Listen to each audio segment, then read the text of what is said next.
Imagine a young soldier, barely in his 30s, walking into a presidential palace and taking power without a single shot fired. No long speeches, no grand promises, just a quiet revolution that would shake the entire Sahel region. This is the story of Captain Ibrahim Traoré, the man who dared to stand up to France, embrace Russia, and declare that Burkina Faso's resources belong to its people. But is he Africa's new revolutionary hero, or just another pawn in a dangerous geopolitical game? Stick with me, because by the end of this video, you'll decide for yourself whether Traoré is leading Burkina Faso to freedom or straight into chaos. Let's rewind to the beginning. Ibrahim Traoré wasn't born into power. He wasn't some elite politician groomed for leadership. No, he came from a small village called Bandakai, where life was hard and opportunities were few. But Traoré had something burning inside him, a sense of justice. He joined the military, trained in Morocco, and quickly rose through the ranks fighting jihadists in Burkina Faso's bloody insurgency. Then, in October 2022, he did the unthinkable. He ousted his own ally, President Paul-Henri Damiba, in a bloodless coup. Why? Because he believed Damiba was too weak, too close to France, and too willing to let foreign powers control Burkina Faso's fate. Overnight, Traoré became the world's youngest leader, and he made it clear he wasn't playing by the old rules. Now, here's where things get explosive. For over 60 years, France held a tight grip on Burkina Faso military bases, economic control, even the currency. But Traoré wasn't having it. In January 2023, he gave France an ultimatum. Get out. No negotiations, no compromises, just leave. And just like that, French troops were gone. But this wasn't just about kicking out foreign soldiers, it was about reclaiming Burkina Faso's destiny. Traoré nationalized the country's gold mines, cut ties with the colonialist CFA franc, and declared that Africa's resources should benefit Africans, not foreign corporations. France didn't take this lightly. Sanctions came, media attacks followed, and whispers of coups and assassinations began circulating.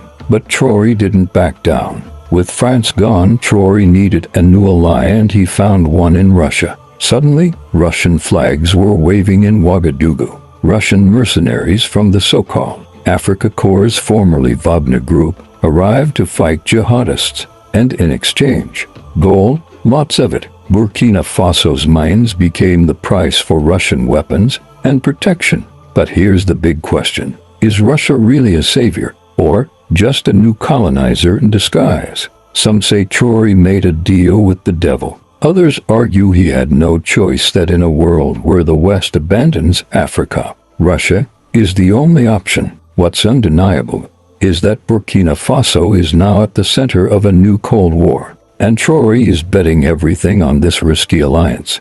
Now, let's talk about Traoré's vision. He wears the beret. He quotes Thomas Sankara. He promises a Burkina Faso where children eat for free, where healthcare is a right, and where farmers own their land. And in some ways, he's delivering. Schools are being built. Gold revenues are funding social programs. But there's a dark side. Jihadist attacks haven't stopped. Inflation is soaring. And some whisper that Traoré's revolution is just a facade, that behind the fiery speeches, the country is struggling. So, is this the rebirth of Sankara's dream, or a repeat of Africa's tragic cycle of hope and disappointment? Power like Traoré's doesn't come without enemies. In September 2023, a coup attempt nearly toppled in. Then, in early 2024, a mysterious plane crash killed several high-ranking officers. Coincidence or sabotage? Traoré's supporters say the West is trying to silence him, that France,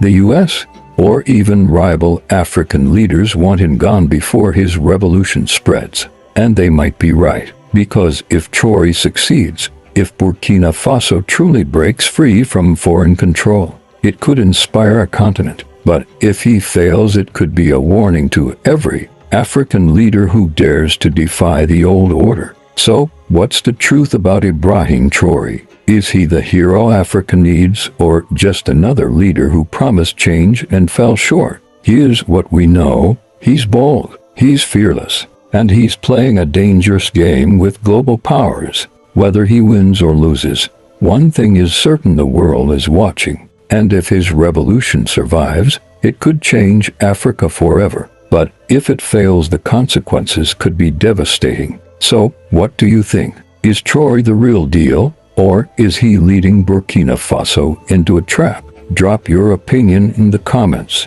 And if you want more unfiltered stories about Africa's most powerful leaders, subscribe now, because the next revolution could start any day.